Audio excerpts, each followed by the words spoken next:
ಪ್ರಪ್ರಥಮ ಬಾರಿಗೆ ಶಾಸಕರಾದಾಗ ಮಾಲೂರಿನ ಹೃದಯ ಭಾಗದಲ್ಲಿ ಬೌದ್ಧ ಪ್ರಾರ್ಥನಾ ಮಂದಿರಕ್ಕೆ 1 ಎಕರೆ ಜಮೀನನ್ನು ಕೊಡಿಸಿಕೊಟ್ಟಂತ ಕೀರ್ತಿ. ಯಾಕಂದ್ರೆ ಈ ಹೃದಯ ಭಾಗದಲ್ಲಿ ಭೂಗಳ್ಳರ ಕಾಟ ಹೆಚ್ಚಾಗಿತ್ತು.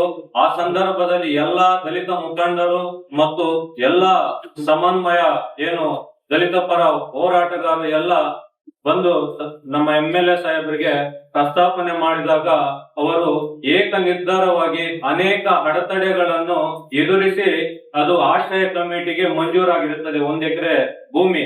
ಅದು ನಾವು ಕೇಳಿಕೊಂಡಾಗ ಏಕಾಏಕಿ ಇದು ಆ ಬುದ್ಧನ ಪ್ರಯಾರಾಲಿಗೆ ಮಂಜೂರು ಮಾಡಿಸಿಕೊಟ್ಟು ಇವತ್ತು ಬುದ್ಧ ಪ್ರಯಾರಾಲ್ ನಿರ್ಮಾಣ ಆಗಿರೋದಕ್ಕೆ ಕಾರಣಕರ್ತರು ಮತ್ತು ತಾಲೂಕು ಆಡಳಿತ ಮತ್ತು ಜನಪ್ರಿಯ ಶಾಸಕರಿಗೆ ಸಲ್ಲಿಸಬೇಕು. ಸರ್, ಕೋಲಾರ ಜನತೆಗೆ ಒಂದು ಒಳ್ಳೆ ಆಫರ್ ತಂದಿದ್ದೀವಿ ಸರ್. ಕೇವಲ 599 ರೂಪಾಯಿಗೆ ಒಂದು ಥಿಯೇಟ್ರು, ಒಂದು ಡೆಕೋರೇಷನ್, ಒಂದು ಟೆಡಿ, ಒಂದು ಫ್ಲವರ್ ಬೊಕ್ಕೆ ಇಷ್ಟು ಕೊಡ್ತೀವಿ ಸರ್. ನಮ್ಮಲ್ಲಿ bride to be, mom to be, wedding anniversary, birthday ಎಲ್ಲಾ ತರ ಹ್ಯಾಪಿ ಮೂಮೆಂಟ್ಸ್ ಸೆಲೆಬ್ರೇಟ್ ಮಾಡ್ಕೋಬಹುದು.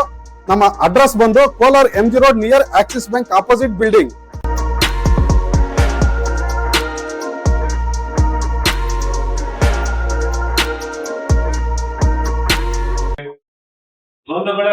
ಬುದ್ಧರ ಬಗ್ಗೆ ನಾವು ಇವತ್ತು ವಿಸ್ತಾರವಾಗಿ ತಿಳ್ಕೋಬೇಕು. ಯಾಕಂದ್ರೆ ಬುದ್ಧರು 3 ವಿಚಾರದಲ್ಲಿ ಅವರಿಗೆ ಪರಿವರ್ತನೆ ಆಗ್ತಾರೆ.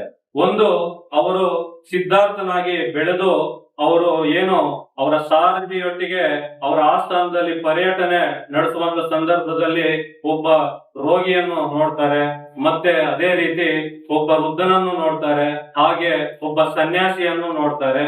ಆ ಮೂವರನ್ನ ವಿಚಾರಣೆ ಮಾಡಿ ಲಾಸ್ಟ್ಗೆ ಕೊನೆ ಬಾರಿಗೆ ಸನ್ಯಾಸಿಯನ್ನು ಕೇಳ್ತಾನೆ, ನಾನು ಅತಿ ಹೆಚ್ಚು ಸಂತೋಷದಿಂದ ಇದ್ದೀನಿ, ನಾನು ಅತಿ ಹೆಚ್ಚು ಆರೋಗ್ಯದಿಂದ ಇದ್ದೀನಿ, ನನಗೆ ಯಾವುದೇ ಒಂದು ಗೊಂದಲ ಇಲ್ಲ, ಯಾಕಂದ್ರೆ ಭೂಮಿನೇ ನಂದು, ಈ ಆಕಾಶನೇ ನನ್ನ ಸರ್ವಸ್ವ, ಈ ಪ್ರಕೃತಿನೇ ನನ್ನ ಮಡಿಲು ಅಂತ ಹೇಳ್ತಾರೆ.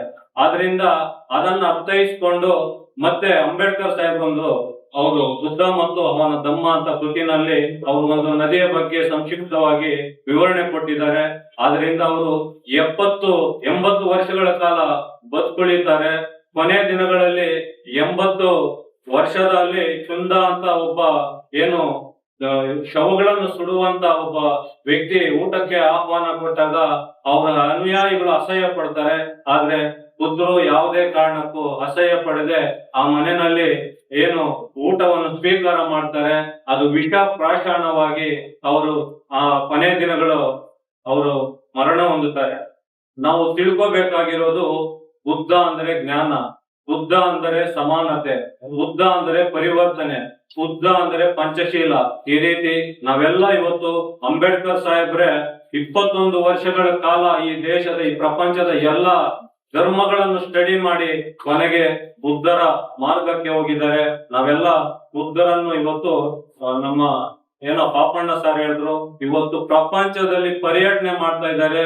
ಬೌದ್ಧ ಭಿಕ್ಕುಗಳು ಶಾಂತಿ ಬೇಕು, ಯುದ್ಧ ಬೇಡ, ಬುದ್ಧ ಬೇಕು ಅಂತ ಸಂದೇಶ ಸಾರ್ತಾ ಇದ್ದಾರೆ.